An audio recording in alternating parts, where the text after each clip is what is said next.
आज बहुत ही अद्भुत क्षण है और ये क्षण आपके तमाम जीवन यात्राओं में से एक महत्वपूर्ण क्षण है। जब आज आप बाबा के भक्त से उनके शिष्य बनने जा रहे हैं। आज से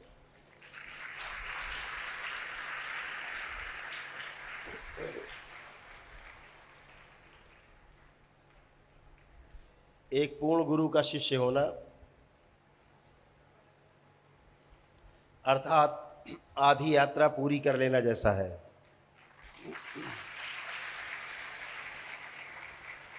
महापुरुष कहते हैं, पहला कदम अगर आपका सही है तो समझो आपकी यात्रा आधी तय हो गई, लक्ष्य आधा प्राप्त कर लिया आपने।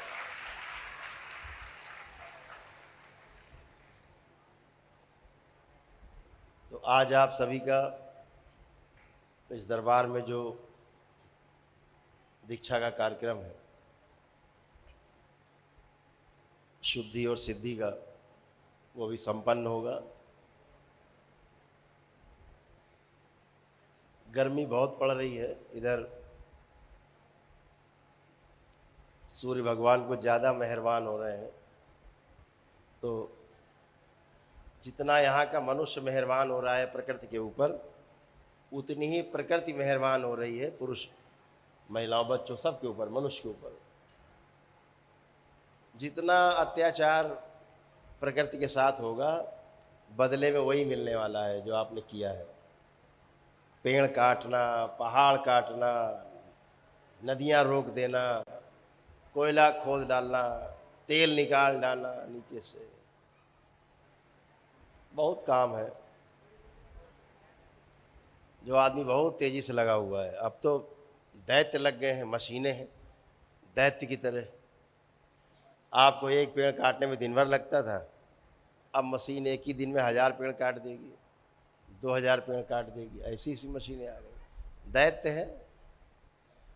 तो जैसा प्रकृति के साथ संघार चल रहा है, प्रकृति के साथ अत्याचार चल रहा है, प्रकृति बदले में उस संतुलित करती। प्रकृति कोई बदला नहीं लेती आपसे।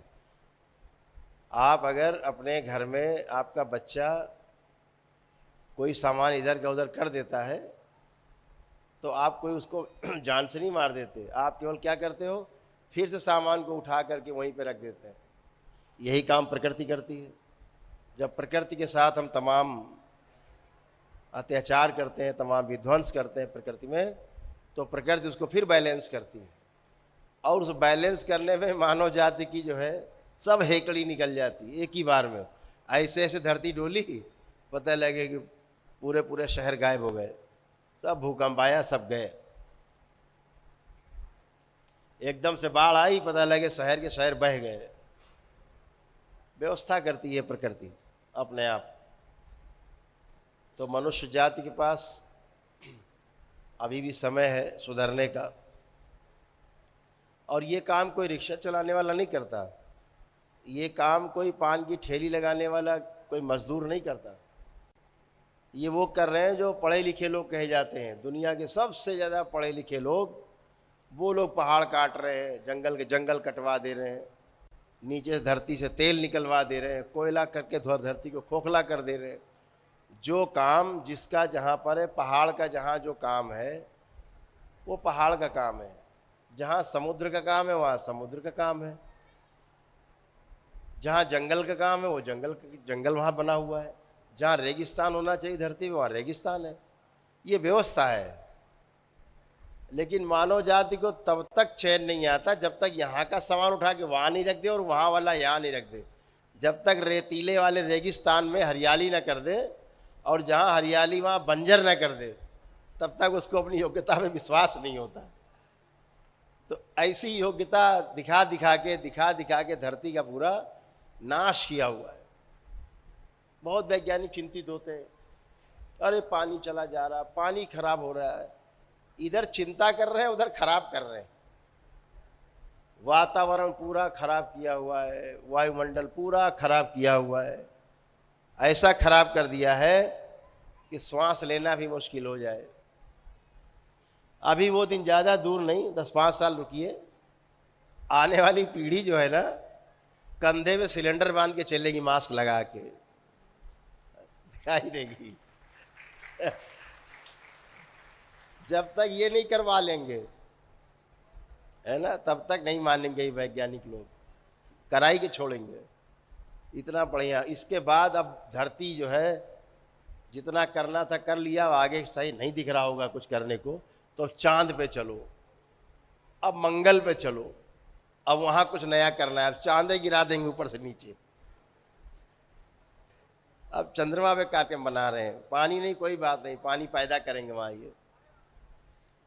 ये आदमी कुछ भी करने के लिए, बाबा कहते ना, जो कुछ इस संसार में है वही हम सोच सकते हैं। जो हो सकता है वो हम सोच सकते हैं, जो हो नहीं सकता वो हम सोच भी नहीं सकते हैं।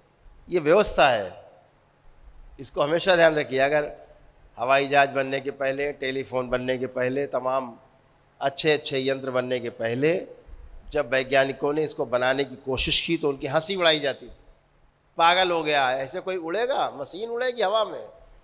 लेकिन उड़ती है, हजारों टन की मशीन हवा में उड़ती है, सबको बिठा के, और हजारों टन माल लाद के उड़ती है। तो लोग पहले हंसी उड़ाते ही हैं। तो वो जब सफल क्यों हो जाते हैं? क्योंकि अस्तित्व में है, ऐसा हो सकता था, जहाज उड़ सकता था, तो ऐसा वो सोच पाए। अगर वो उड़ नहीं सकता तो वो सोच भी नहीं पाते। ये व्यवस्था है। तो आप जो भी कल्पना करते हो, आप दरबार में जुड़ के देखिए। आपने, आप जो प्रार्थना करते हो, बाबा माँ से संकल्प करते हो, पूरा हो जाता है। पूरा होता है नहीं? तो फिर ये एक व्यवस्था है। आपने सोचा और हुआ। तो व्यवस्था में रह करके जीना सुखद है। व्यवस्था से बाहर जा करके जब हम पैर पसारते हैं तो कष्टकारी है, दुखकारी है। हम सभी को, जो हम सब लोग जिस रास्ते पर चल रहे हैं, मंत्र दीक्षा से फिर तंत्र दीक्षा की ओर आप जाएंगे आगे चल के। यहाँ बैठे तमाम लोग मंत्र दीक्षा से आगे बढ़ेंगे, तंत्र दीक्षा में जाएंगे। तंत्र का मतलब है व्यवस्था। व्यवस्था को समझने के लिए कदम उठाएंगे, अध्यात्म जगत की ओर कदम उठाएंगे। और वो अध्यात्म जगत ऐसा होगा जहाँ आपके प्रार्थना संकल्प से, आपकी ध्यान और साधना से आप स्वस्थ और मस्त बने रहेंगे।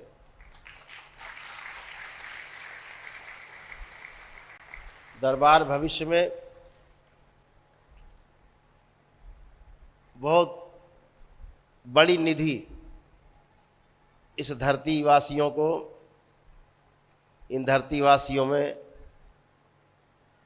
इनके बीच में जरूर देगा, ताकि हमेशा स्वस्थ और सुंदर बने रहें।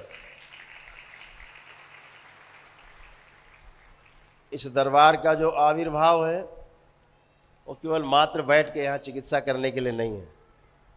आप, आपका परिवार, आपकी अगली पीढ़ियाँ, उनकी भी अगली पीढ़ियाँ, हर आने वाली अगली पीढ़ी स्वस्थ कैसे रहे, संपन्न कैसे रहे, बुद्धिमान कैसे रहे, इसके लिए प्रयास करके एकदम सॉलिड करके तब छोड़ेगा, इससे नीचे नहीं छोड़ेगा।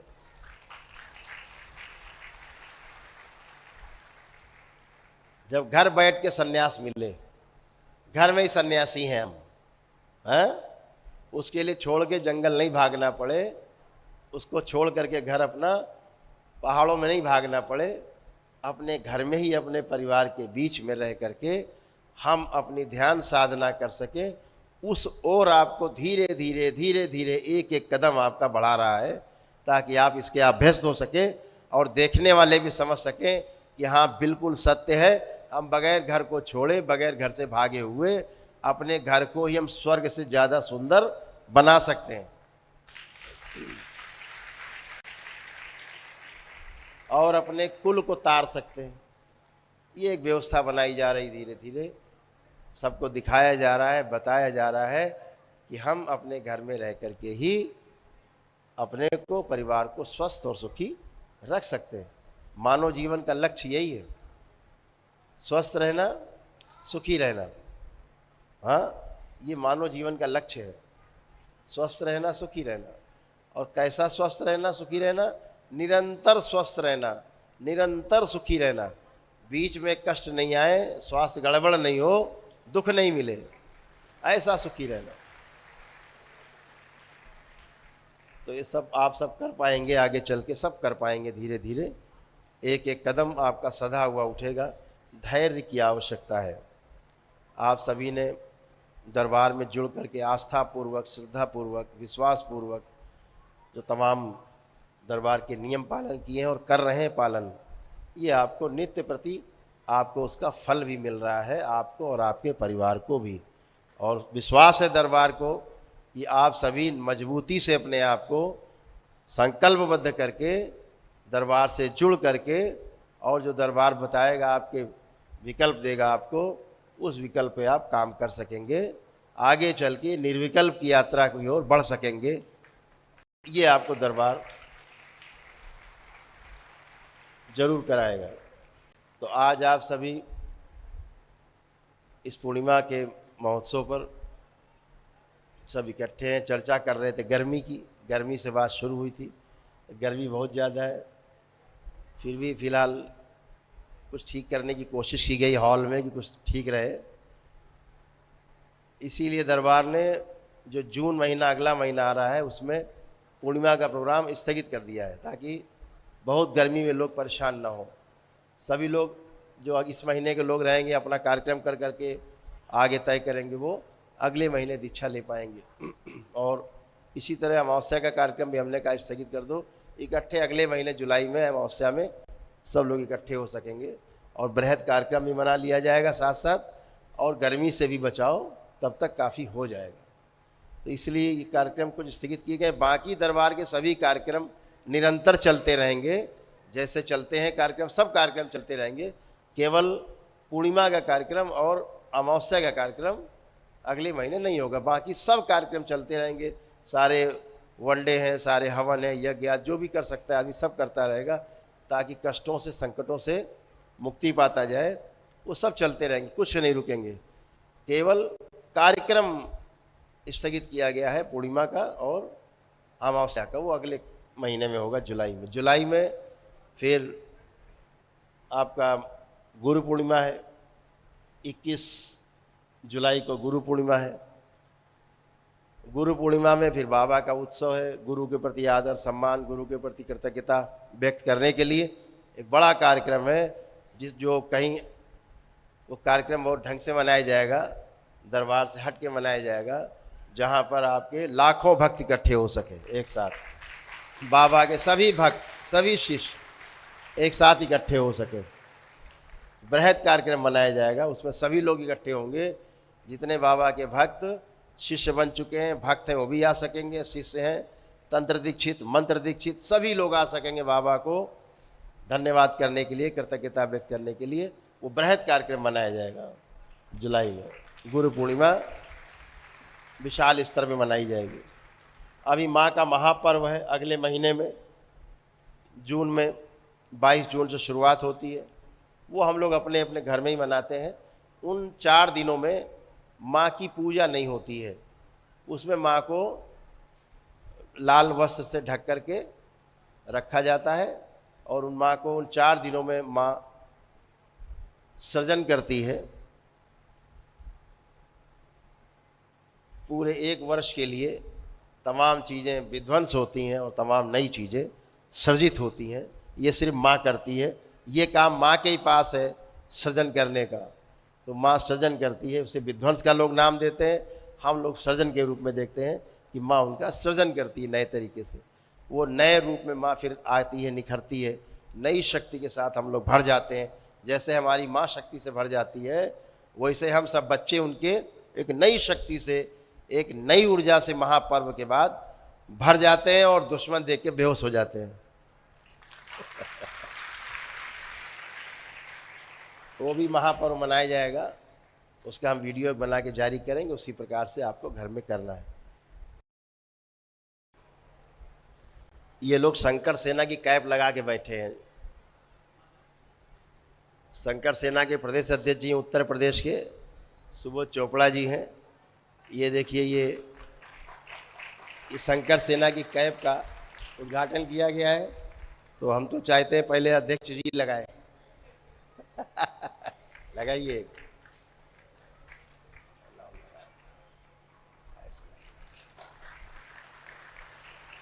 खुश खुश। ये शंकर सेना की कैफ होगी, अलग दिखेगी शंकर सेना कि सैनिक हैं ये, आपकी सुरक्षा के लिए या व्यवस्था के लिए जब कार्यक्रम होते हैं, वॉलेंटियर्स सब लोग, इसको आप दूर से जान जाएंगे कि ये हमारी सेवा और सुरक्षा के लिए है। सेना तैयार है।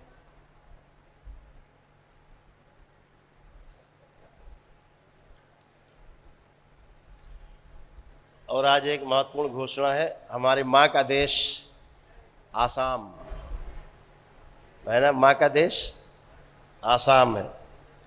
गुवाहाटी में, गुवाहाटी जो है जहाँ माँ का, हमारा माँ कामाख्या का धाम है,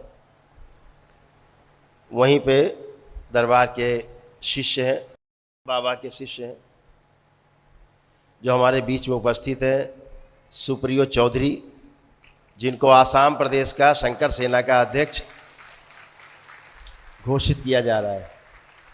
ये सुप्रियो चौधरी आसाम से, गुवाहाटी से, बहुत जोरदार तालियां इनके लिए।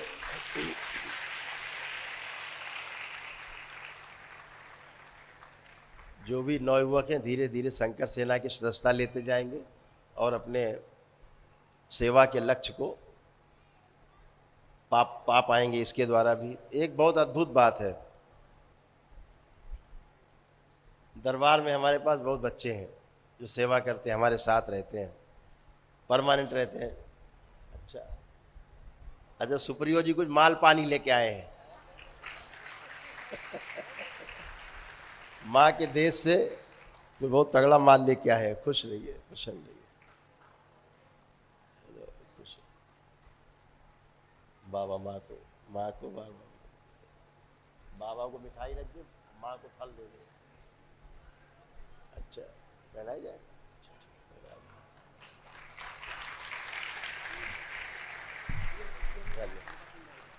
अच्छा है, बहुत सुंदर। Thank you. खुश रहिए, खूब खुश रहिए, खूब खुश रहिए। बैठिए। तो कई प्रदेशों में संगठन गठित हो रहा है धीरे धीरे, जहाँ सभी लोग जुड़ते जा रहे हैं। जो वहाँ की व्यवस्था हो तो वहाँ की शंकर सेना अपने लोकल प्रदेश में, जिले में संभालेगी। बड़ा कार्यक्रम होगा दरबार के लेवल पे तो सब जगह के लोग शंकर सेना आकर के और कार्यक्रम को संभालेगी। आप इतने बड़े बड़े कार्यक्रम करते हो तो शंकर सेना आकर के पूरा संभालती है, दरबार के वॉलेंटियर आके तो संभालते हैं। तो ये सब आपके ही बच्चे हैं, आपके बीच के ही बच्चे हैं, जो स्वेच्छा से बहुत खुशी खुशी। तो एक अद्भुत बात मैं बताने जा रहा था कि दरबार के जो बच्चे हैं तमाम, जो परमानेंट हमारे साथ रहते हैं, जैसे हम इस आश्रम में रहते हैं वो भी इसी आश्रम में रहते हैं। सेवा एक ऐसी विधि है, अब विधि से बाहर है, सेवा विधि में नहीं आती, सेवा विधि से बाहर है। विधि तो जो है ना वो बनाई जाती है देख करके मौसम। सेवा अंदर से समर्पण का भाव होता है तो सेवा पैदा होती है। सेवा से ही पुण्य मिलते जाते हैं, सेवा से ही आगे बढ़ता जाता आदमी। जो आप ध्यान साधना करके तमाम लाखों जप करके दशांश करके आगे बढ़ते हो, ये सेवा से ही आगे बढ़ते रहते हैं, अपने आप लेवल क्रॉस करते रहते हैं।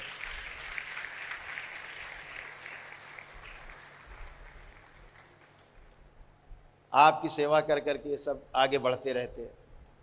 आप लोग कभी कभी आए हो, जब शुरू शुरू में नए, ज़्यादा गर्मी में रहते थे, बहुत गर्मी रहती थी, आते ही चढ़ लेते थे, तो ये सुनते थे, बोलते नहीं थे, सुन करके हजम कर लेते थे कि मैं भी इसी तरह आया था, कभी चढ़ लेता था, ये अब मुझ पर चढ़ रहे, कोई बात नहीं।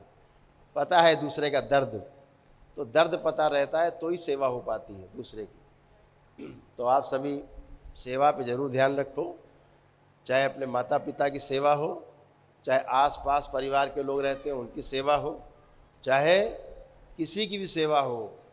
सेवा करने से ही मात्र लोगों की मुक्ति हो जाती है, इसका भी ध्यान रखना। ये बहुत बड़ा क्षेत्र है सेवा का, सेवा जो कर पाता है। आप देखते हो हमारे सिख भाई जिनका जो पंथ गुरुओं पे ही पूरा है, जो 10 गुरु हुए सिख धर्म में, सिख पंथ में, आप जानते हैं सेवा ही उनका सबसे बड़ा लक्ष्य है। सेवा ही परमो धर्म कहा गया। लेकिन सेवा वाकई में क्या होती है अगर देखनी हो तो हमारे सिख पंथ के लोगों में जा कर के देखो कि सेवा होती क्या है। बड़े से बड़ा करोड़पति अरबपति आदमी भी, बड़े से बड़ा ताकतवर आदमी, बड़े से बड़ा राजनीतिज्ञ गुरुद्वारे के बाहर बैठ करके जूते चप्पल आपके साफ करता है, कार सेवा करता है बैठ के। सेवा सीखो। सेवा से आपका अहम नष्ट होता है, सबसे बड़ी चीज़ है। हमारी साधना में जो सबसे बड़ी रुकावट होती है वो हमारा अहंकार होता है। और जब किसी के आप जूते चप्पल साफ कर रहे होते जिनको आप जानते भी नहीं हैं, चाहे दुश्मन भी सामने आ जाए आपके जूता उतारे उसका भी साफ कर दे, अहंकार का नाश हो जाता है। ये गुरुओं ने परंपरा बनाई।